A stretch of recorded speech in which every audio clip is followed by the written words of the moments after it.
ওঠো ওঠো ওঠো রোজাদার, সেহরির হলো সময়, খোলো খোলো দ্বার। বাতাস ডাকে তোমায়, ডেকে যায় তারকারা, আসমানে আছে যত আলোকিত ফেরেশতারা।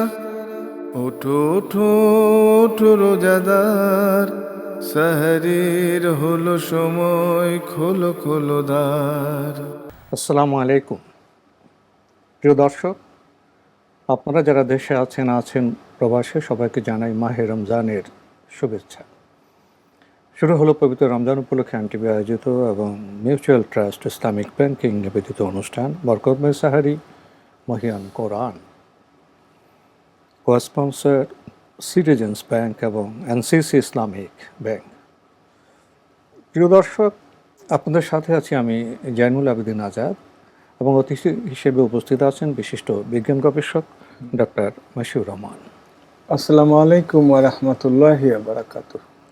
প্রিয় দর্শক, মহিয়ান কোরআন অনুষ্ঠানে আমরা পবিত্র কোরআনের বিভিন্ন আয়াতকে কেন্দ্র করে ঘটনার গভীরে প্রবেশের চেষ্টা করি। আজকে আমরা সূরা বাকারার 259 নম্বর আয়াতের তেলাওয়াত শুনব এবং এরপরে আমরা এর ব্যাখ্যায় যাব। এখন তেলাওয়াত। সেহরির হলো সময়, খোলো খোলো দ্বার। أعوذ بالله من الشيطان الرجيم. بسم الله الرحمن الرحيم. أو كالذي مر على قرية وهي خاوية على عروشها قال أنى يحيي هذه الله بعد موتها فأماته الله 100 عام ثم بعثه قال كم لبثت قال لبثت يوما أو بعض يوم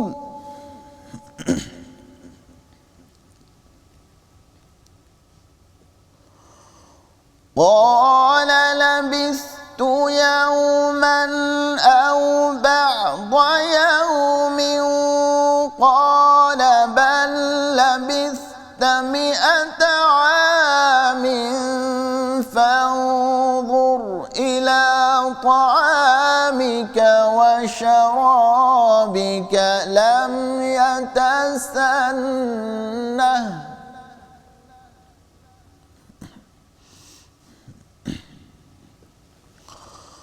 وانظر إلى حمارك ولنجعلك آية للناس وانظر إلى العظام كيف ننشزها ثم نكسوها لحما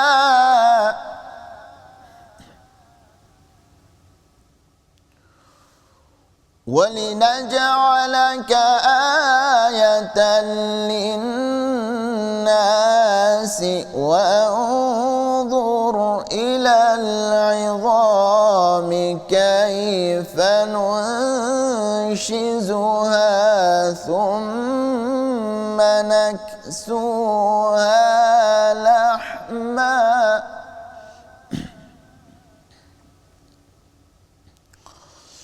فلما تبين له قال أعلم أن الله على كل شيء قدير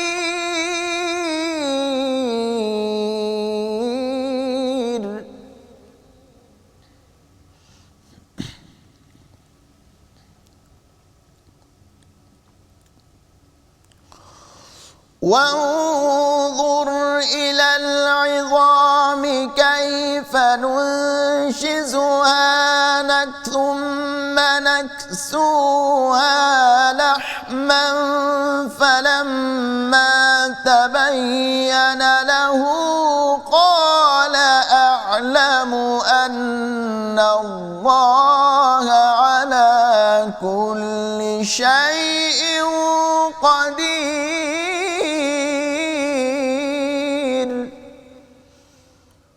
فلما تبين له قال أعلم أن الله على كل شيء قدير صدق الله العظيم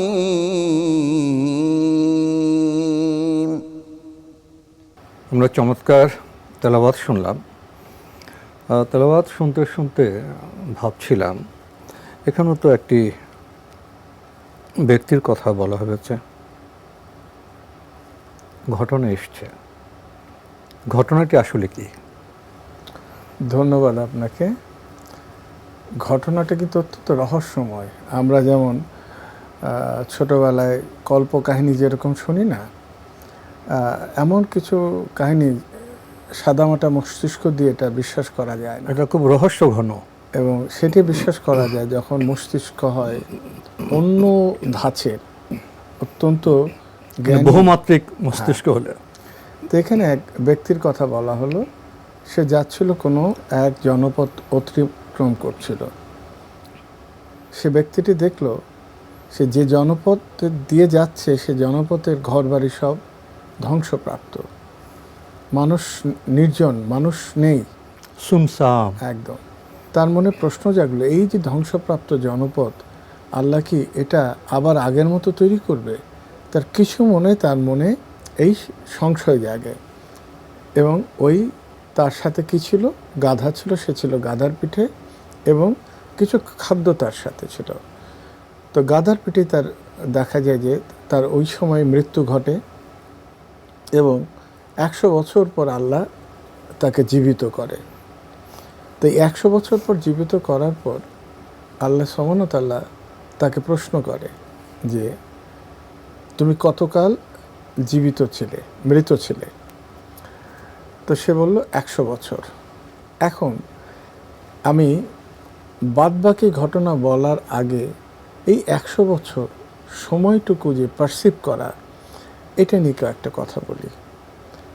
সময় আসলে কি? যদি এই প্রশ্নটা করা হয় আমরা কিন্তু উত্তর দিতে পারবো না। সময়ের ডেফিনিশন কিন্তু বিজ্ঞানের কাছে নাই, ফিলসফির কাছে নাই। পৃথিবীর তাবৎ সাহিত্যিক যারা, তারাও অনেকেই সময়কে ডিফাইন করতে চেয়ে পারেনি। বিজ্ঞানীদের মধ্যে এমন কোনো ইনস্ট্রুমেন্টস নেই যার সাহায্য নিয়ে তারা সময়কে ডিফাইন করবে। কেন ডিফাইন করা সম্ভব না? দেখেন, সূরা কাসাসের 71-72 নাম্বার 2 আয়াত, আল্লাহ সুবহানাহু ওয়া তাআলা বলছেন, আমি যদি রাতকে প্রলম্বিত করি কিয়ামত পর্যন্ত, তোমাদের জন্য কে আছো দিনকে আনার? আর আমি যদি দিনকে প্রলম্বিত করি কিয়ামত পর্যন্ত, কে আছো তোমাদের জন্য দিনকে আনার? তাহলে এখানে প্রচ্ছন্ন একটা জিনিস, যদি রাত হতো কিয়ামত পর্যন্ত, কিছু কিছু গ্রহ কিন্তু আপনি যেমন আমরা আমাদের পৃথিবী, আমরা যেখানে থাকি দিন রাত্রি পাই due to rotation of sun and moon. তাহলে কি আলো আর অন্ধকার নিয়ে দিয়ে কি সময়কে মাপা যায়? সেই বিষয়ে আসছি যে সূরা বাকারার 189 নম্বর আয়াতে বলা হলো, তারা তোমাকে সূর্য সম্পর্কে, চন্দ্র সম্পর্কে জিজ্ঞেস করে, হে রাসূল আপনি বলেন। হ্যাঁ, এটা হিসাব গণনার জন্য, ওই যে হজের মাস গণনা, দ্যাট ইজ হিসাব গণনা। এখন যেটা আমরা বুঝলাম, আমরা সময় বলতে কি বুঝি? ঘড়ির টিকটিক। কিন্তু দেখেন, ঘড়ি কিন্তু আপনি অ্যাডজাস্ট করে, অ্যানালগ ঘড়ির দিকে প্রথম আসি। আপনি যদি এক দেশ থেকে আরেক দেশে যান, দেখবেন সময় অথবা আপনি পিছালেন অথবা আগালেন, আপনার টাইম কিন্তু অ্যাডজাস্ট করতে হচ্ছে। আবার যদি বলি না ঘড়ি হচ্ছে সময়, সে আমাকে সময় দেয়, তাহলে আপনি যে সকাল 11টার সময় যখন আপনার অ্যানালগ ঘড়িতে কোনো দেশে পৌঁছলেন, যেয়ে দেখলেন রাত 8টা, তাহলে দুটো ফ্রেমে আপনি টাইম পেলেন, আপনার ঘড়ির একটা ফ্রেম আর একটা লোকাল ফ্রেম। এখনকার আমরা অ্যান্ড্রয়েড ফোনে দেখি যে অটো অ্যাডজাস্ট হয়ে যায় যে দেশে দেয়। এখন প্রশ্নটা হচ্ছে, এই যে সময় যে আমরা পারসিভ করি, এখন সন্ধ্যা, এখন দুপুর, এখন রাত, এই যে আমাদের ধারণা, হ্যাঁ, এটা কি মানুষ যে করে, কিভাবে করে? ব্রেনের মধ্যে একটা বলা যে পেসমেকার অ্যাকুমুলেটর নামে একটা ডিভাইস আছে। একটা বিস্ময়কর ব্যাপার, সময়কে পারসিভ করার জন্য। এছাড়া সেরিব্রাল কর্টেক্স, সেরিবেলাম এবং বেজাল গ্যাংলিয়ার, এই তিনটার ইন্টারঅ্যাকশনে কিন্তু সময়কে আমরা পারসিভ করতে পারি। ধরা যাক, এই জন্য কিন্তু আপনার সুস্থতা প্রয়োজন। একজন অসুস্থ ব্যক্তি বা কমার পেশেন্ট, বহুদিন অসুস্থ, আমরা ফুল কনসাস বলি না, অথবা কোনো ব্যক্তি হয়তো থেকে উঠলো, বলা যায় যে অ্যানেস্থেশিয়ার পরে, সে কিন্তু পারসিভ করতে পারে। এটা তীব্র অসুস্থতার সময় কিন্তু সময় পারসিভ করা যায় না, কারণ ব্রেন কিন্তু 100% ফাংশনিং হতে হয় সময় কিন্তু অ্যাসেস করার জন্য। তাহলে সময় আসলে কি? আপনি দেখবেন গতকাল থেকে আজকে পর্যন্ত আমি যে এই চলাফেরা যদি আমি যদি একটা মুভি ক্যামেরাতে নিই, প্রত্যেকটা মোমেন্টে আপনি যে স্লাইস করে নিই, তাহলে দেখবেন যে আনফোল্ডিং মোমেন্ট, এগুলির কিন্তু যোগফল হলো আমি টাইম। তো বিজ্ঞানী নিউটন বলে আসলে সময় বলে কিছু, সময় একটা অ্যাবসলিউট জিনিস। We have nothing to do with time. কিছু আমরা একদম একেবারেই অক্ষম সময় নিয়ে কিচ্ছু বলতে। একইভাবে আপনার লিবনিজ, ইমানুয়েল কেন্ট, আরও দুজন বিজ্ঞানী, তারা দুজনও বলল সময় কিন্তু আমাদের নিয়ন্ত্রণের বাইরে, আমরা সময় নিয়ে কিছু কথা বলতে পারবো না। আর সময় কোনো পদার্থ না, সময় এটা নির্ণয় করা যায় না, সময়কে অতিক্রম করা যায় না। কারণ আমি যদি চাই অতীতে যাওয়ার জন্য, আমার পক্ষে এটা সম্ভব না।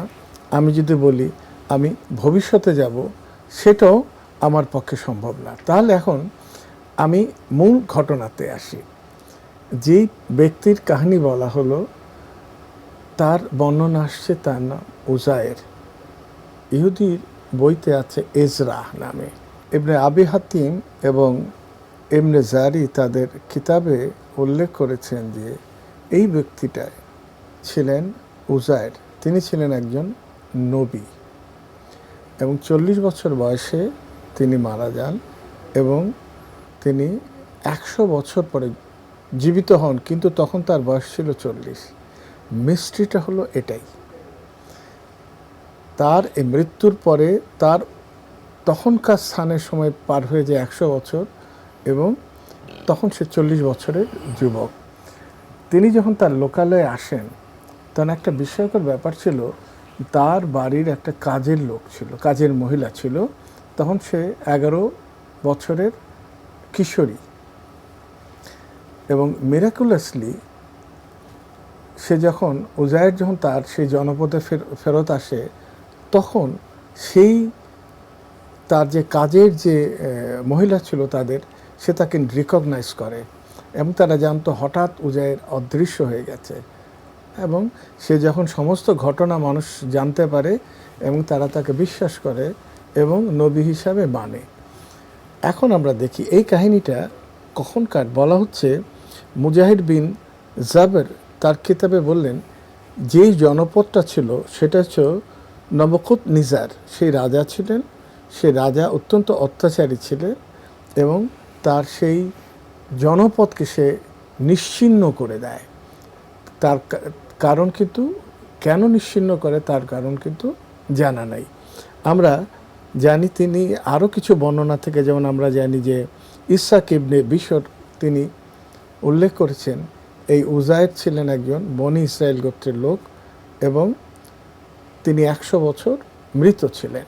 তো এখন ঘটনাটি ঘটল কি দেখেন, সে যখন জীবিত হলো তখন আল্লাহ প্রশ্ন করলেন যে তুমি কতদিন মৃত ছিলে? সে বলল কিছু সময়। তার কারণ ছিল সে ভোরে যখন রওনা দেয়, সকালের শেষ মুহূর্তে সে মৃত হয় এবং দিনের শেষের দিকে সে জীবিত হয়। সুতরাং সে ভাবলো যে আমি হয়তো কয়েক ঘন্টা মৃত ছিলাম, কিন্তু আল্লাহ সুবহানাহু ওয়া তাআলা বলছেন যে তুমি 100 বছর মৃত ছিলে। প্রমাণ কি? দেখো, তোমার গাধার নিশ্চিহ্ন, হাড় গোড় সব কিন্তু নিশ্চিহ্ন, কিন্তু সাথে যে আঙ্গুরের রস ছিল, ডুমুরের রস ছিল, খাবার, সেটা কিন্তু ইনট্যাক্ট আছে, কিন্তু গাধার অস্তিত্ব নেই। বলে তোমার চারপাশে জনপদ নাই। এরপর আল্লাহ ফেরেশতা পাঠান এবং তারই সামনে আবার তার গাধাকে জীবন দেয়া, পুনরুজ্জীবিত করা হয়। এখন সমস্যা দেখেন, তার মনে সন্দেহ ছিল যে আল্লাহ কি আবার পুনরুজ্জীবিত করবে। তিনি কিন্তু আল্লাহ সুবহানাহু ওয়া তাআলা সেই সময় তৎক্ষণাৎ সে প্রমাণটা দিলেন যে দেখো, আমি এইভাবেই পুনরুজ্জীবিত করব। এর মাঝখানে মেসেজ হচ্ছে যে তোমরা অবিশ্বাসী হও না, কারণ আমি একইভাবে আবার সমস্ত কিছু ধ্বংসের পর তোমাদের একত্রিত করব। এবং একটা মজার বিষয় হলো, আল্লাহ সুবহানাহু ওয়া তাআলা বলছেন যে তুমি এমনভাবেই সৃষ্টি করবো যে তোমার আঙুলে যে অগ্রভাগের যে দ্যাট ইজ দ্য ফিঙ্গারপ্রিন্ট, সেটাতে কোনো পরিবর্তন থাকবে না। তো আমরা এর ঘটনা সূরা তওবার 9 নম্বর আয়াতে কিন্তু তার কথা আমরা দেখতে পাই। এখন আল্লাহ সুবহানাহু ওয়া তাআলা কী বলছেন যে আমি একটা নিদর্শন হিসাবে রাখলো এবং তাকে দেখালো সমস্ত কিছু। আমরা যদি সূরা আনামের 75 নম্বর আয়াতের দিকে তাকাই, তাহলে থেকে ইব্রাহিম আলাইহিস সালাম সম্পর্কে আল্লাহ সুবহানাহু ওয়া তাআলা বলছেন যে আমি তাকে আমার কিছু নিদর্শন দেখালাম। আমরা যদি সূরা ইসরার 1 নম্বর আয়াত এবং সূরা নাজমের 18 নম্বর আয়াতের দিকে তাকাই, মেরাজের কাহিনী কিন্তু আমরা পাবো। আল্লাহ সুবহানাহু ওয়া তাআলা তার নিদর্শন দেখালেন। দেখেন, নিদর্শন কে দেখলো? সেই উজায়ের। নিদর্শন কে দেখলো? রাসূল সাল্লাল্লাহু আলাইহি ওয়াসাল্লাম। এবং কে দেখলো? ইব্রাহিম আলাইহিস সালাম, যারা নবী ছিল। এবং এখানে ইহুদিরা একটা ভুল করে বসলো, সেটা ছিল তারা ইজরা সম্পর্কে বা উজায়ের সম্পর্কে বলতো যে সে আল্লাহর পুত্র। শিরকের মধ্যে ডুবে গেল একটা অংশ। একইভাবে খ্রিশ্চানিটিতে ঈসা আলাইহিস সালামকে আল্লাহর পুত্র বলে একটা অংশ কিন্তু সরে গেল। তো আমরা যদি এখন এই জিনিসটাই যদি আমরা চিন্তা করি যে নিদর্শনের ব্যাপার, তো এই নিদর্শনগুলি আমরা দেখতে পাই কোরআন মজিদের আরও অনেক জায়গাতে। আমরা এতক্ষণ আপনার কাছ থেকে যে বিষয়টি জানলাম, যে ঘটনা জানলাম, এরকম সাধারণ ঘটনা নয়, এবং এখানে নিদর্শন আছে এবং মুজেজার বিষয় আছে। মুজেজা তো শুধু নবী রাসূল সাল্লাল্লাহু আলাইহি ওয়াসাল্লামকে দেখানো হয়। এখানে আপনি হযরত উজাইর আলাইহিস সালামের কথা বলছিলেন। এখন সাধারণ মানুষ এই বিষয়টাকে কীভাবে দেখবে? শুধু একটি ঘটনা, না এটাকে আরও অন্যভাবে, অন্য মাত্রায় দেখার বিষয় রয়েছে এখানে? এই ঘটনার মূল বিষয় হচ্ছে কিন্তু সময় একটা, কারণ সেই ব্যক্তির জন্য কিন্তু সময় কিন্তু টাইম ছিল জিরো। সে মারা গেল, সে জীবিত হলো, তার কাছে কিন্তু টাইমটা সেভাবে ফিল করলো না। 100 বছর সে ফিল করেনি, কিন্তু সে বুঝতে পারলো তার চারপাশ দিয়ে সে যখন তার জনপদে আসে সেটা দিয়ে। আমরা যদি দেখি এই পুরা সম্পূর্ণ ঘটনার মধ্যে তার সংশয় ছিল। এই সংশয় দূর করার জন্য একটা মিরাকুলাস ঘটনা আল্লাহ সুবহানাহু ওয়া তাআলা ঘটালেন, সেটা হলো সময়। এখন আপনি চিন্তা করেন সময়টা আসলে কি। আপনি কোরআন মজিদে সূরা কাহাফের আপনি মধ্যে কিছু ঘটনা পাবেন। একটা হচ্ছে গুহাবাসীর কয়েকজন যুবকের কাহিনী, মুসা আলাইহিস সালাম এবং খিজির আলাইহিস সালামের কাহিনী পাবেন, জুলকারনাইনের কাহিনী। এই তিনটা কাহিনীর মধ্যেই আপনি সময়কে খুঁজে পাবেন, সময়ের বিশালতা আপনি খুঁজে পাবেন। এখানে শুধু আমি ওদিকে না যেয়ে মেরাজের কয়েকটা বিষয় বলি। ব্যাপারটা হচ্ছে সময়ে, যেটা শুরুতে বললাম, সময় আসলে কি। সময়কে যখন ডিফাইন করা যাচ্ছে না, তখন বিজ্ঞানের থিওরিটিক্যাল ফিজিক্সে বলছে there is no time, there is no past, no present, no future, there is nothing, all these are illusion। এটা কিন্তু আপনার গভীরভাবে ভাবতে শেখাবে। টাইম নাই, বলা হলো বিগ ব্যাংয়ের সাথে সাথে, অর্থাৎ আমরা যদি বলি মহাবিশ্ব সৃষ্টির সাথে সাথে সময়কে সৃষ্টি করা হলো। আমাদের কিন্তু সময়ের মাঝখান দিয়ে যেতে হবে, এটা বলে অ্যারো অফ টাইম। আমাদের কিন্তু পক্ষে সম্ভব না অতীতে যাওয়া এবং ভবিষ্যতে যাওয়া। এখন আমরা যদি এগুলি চিন্তা করি, মেরাজের ব্যাপারটা আপনি প্রশ্ন করেন, রাসূলুল্লাহ সাল্লাল্লাহু আলাইহি ওয়াসাল্লাম যখন মেরাজে যান, তিনি যেখান থেকে গেলেন সেখান থেকে যেতে পারতেন। তাকে নেওয়া হলো বাইতুল্লাহতে, এখান থেকে আপনার নেওয়া হলো বাইতুল মুকাদ্দাসে, এরপরে তিনি মেরাজে গেলেন। তো এইটা আমরা ধরে নিতে পারি ফিজিক্সের ভাষা টাইম গেট বা পোর্টাল গেট, যে জায়গা থেকে আপনি টাইম ট্রাভেল করতে পারেন। আচ্ছা, এখন প্রশ্নগুলি কেন দাঁড়ায়? আপনি দেখেন মেরাজের পূর্ণাঙ্গ বর্ণনাতে আপনি দেখবেন যে নবী রাসূলের বিভিন্ন বর্ণনা করা আছে এবং ঈসা আলাইহিস সালামের চেহারার বর্ণনা করা আছে, ঈসা আলাইহিস সালামের চুলের, তো পোশাকের বর্ণনা করা নেই, কারণ তারা কিন্তু মৃত। ফিজিক্যালি আল্লাহ সুবহানাহু ওয়া তাআলা সব নবী রাসূল জীবিত, কিন্তু আমরা জানি না যে তারা কোন পোশাকে ছিল, আমরা জানি হয়তো অন্য কোনো পোশাকে ছিল। এখন টাইমের এই ফ্যাক্টরটা দাঁড়ায় কিভাবে? যখন রাসূল সাল্লাল্লাহু আলাইহি ওয়াসাল্লাম গেলেন এবং আসলেন এবং মহাবিশ্ব তিনি দেখলেন, বাইতুল মুকাদ্দাসে নামাজ পড়লেন, তখন কি সব নবী রাসূলরা তারা কিভাবে আসলেন এবং কিভাবে গেলেন? এবং যদি রাসূল সাল্লাল্লাহু আলাইহি ওয়াসাল্লাম প্রথম আকাশ ভেদ করেন, দ্বিতীয় আকাশ ভেদ করেন, প্রতিটা আকাশের যে এই জায়গা, আমরা কিন্তু নর্মাল সেন্স থেকে এটা আপনি কোনোভাবেই প্রুফ করতে পারবেন না। যদি বলা হলো আকাশের দরজা, আমরা সাধারণ দৃষ্টিতে আকাশের দরজা কেমন আমাদের তো ধারণা নেই। এখানে ব্যাপার হচ্ছে কি, আমাদের জন্য বলা হচ্ছে থিওরিটিক্যাল ফিজিক্সে যে laws of physics fundamentally reversible. সমস্ত কিছু আপনি পার্টিকেল বলেন, হ্যাঁ, মলিকুল বলেন, সব কিন্তু রিভার্সিবল ফিজিক্সের লতে। তাহলে এই লতে আপনারা বুঝতে হবে যে ফিজিক্সের লতে আপনি অতীতে যেতে পারেন, ভবিষ্যতে যেতে পারেন, কিন্তু সেই ক্ষমতা বর্তমানে মানুষের নেই। তো এখন দেখা যায় যে আমরা বর্তমান সময় থেকে আমরা কিন্তু আরেক ডাইমেনশন চেঞ্জ করতে পারি না, কিন্তু বলা হচ্ছে ফিফথ ডাইমেনশনে যদি মানুষ থাকতো, ফিফথ ডাইমেনশন থেকে মানুষ কিন্তু তার ডাইমেনশন চেঞ্জ করার ক্ষমতা রাখে। তাহলে আপনি জিনের কথা চিন্তা করেন, জিন কিন্তু তার ডাইমেনশন চেঞ্জ করে মানুষের সাথে আসে, এই পৃথিবীতে আসে, মানুষের পক্ষে সেটা সম্ভব হয় না। তো এই যে জটিল বিষয়, একটা অত্যন্ত জটিল, যে রাসূল গেলেন, আপনি যদি প্যারালাল ইউনিভার্সের কনসেপ্ট আনেন, আপনি যদি স্ট্রিং থিওরি আনেন, 11 ডাইমেনশন আনেন, তখন আপনি দেখবেন এটা তার পক্ষে সম্ভব ছিল।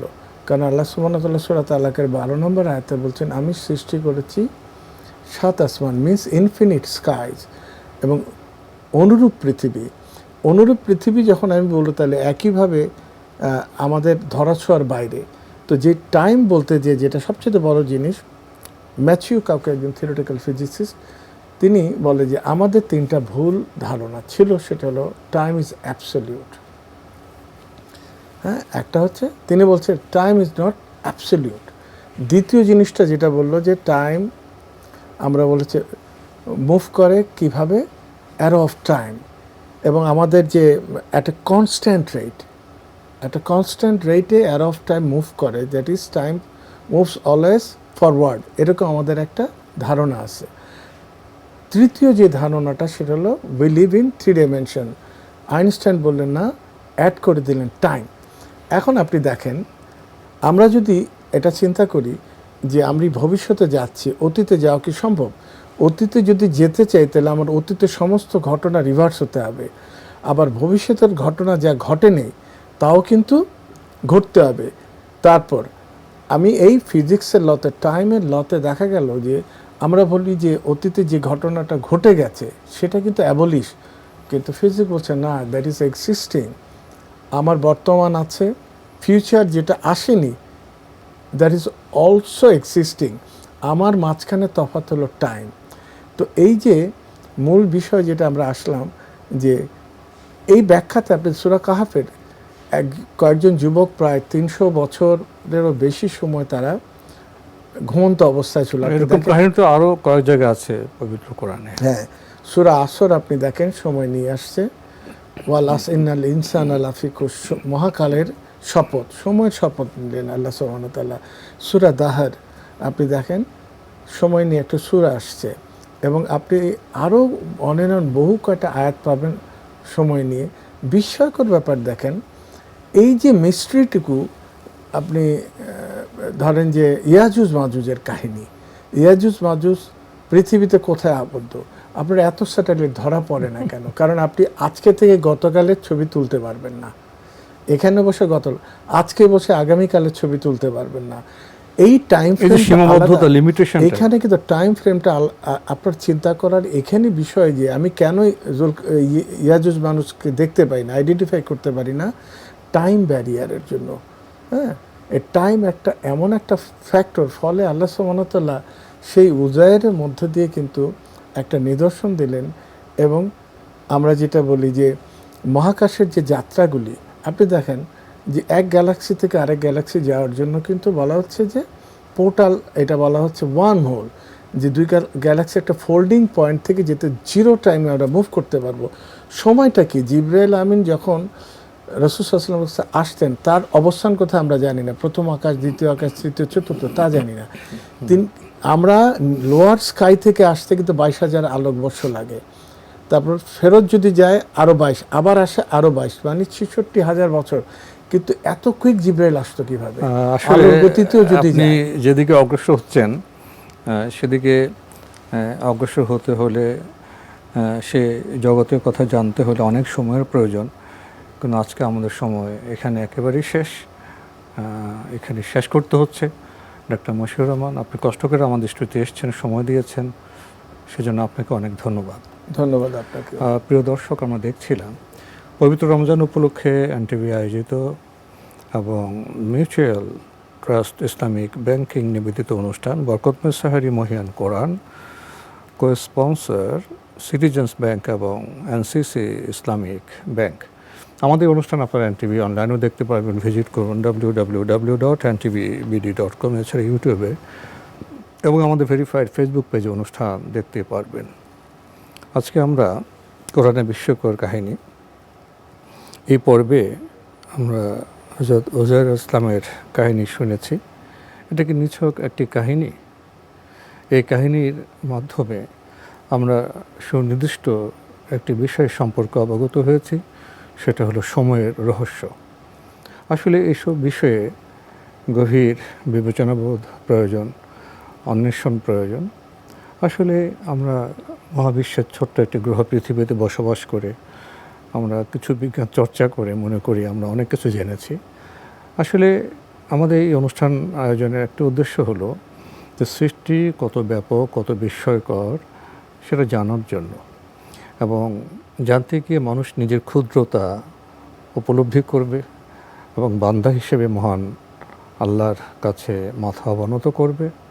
এবং সীমিত জ্ঞানে, যেটা পবিত্র কোরআনে কালিলা বলা হয়েছে, মানুষকে জ্ঞানের খুব অল্পই দেওয়া হয়েছে, তো সেই অল্প জ্ঞানে অহংকার করার প্রয়োজন নেই, অহংকারী হওয়ার প্রয়োজন নেই। আমরা জানব, মহান স্রষ্টাকে মানব, সেভাবে জীবন পরিচালনা করব, তাহলে আমাদের সমাজ এবং পৃথিবী সুন্দর হবে। মহান আল্লাহ আমাদের সবাইকে নিরাপদে রাখুন, রাখুন শান্তিতে। আসসালামু আলাইকুম। ওঠো ওঠো ওঠো রোজাদার, সাহরির হলো সময়, খোলো খোলো দ্বার। বাতাস ডাকে তোমায়, ডেকে যায় তারকারা, আসমানে আছে যত আলোকিত ফেরেশতারা। ওঠো ওঠো ওঠো রোজাদার, সাহরির হলো সময়, খোলো খোলো দ্বার।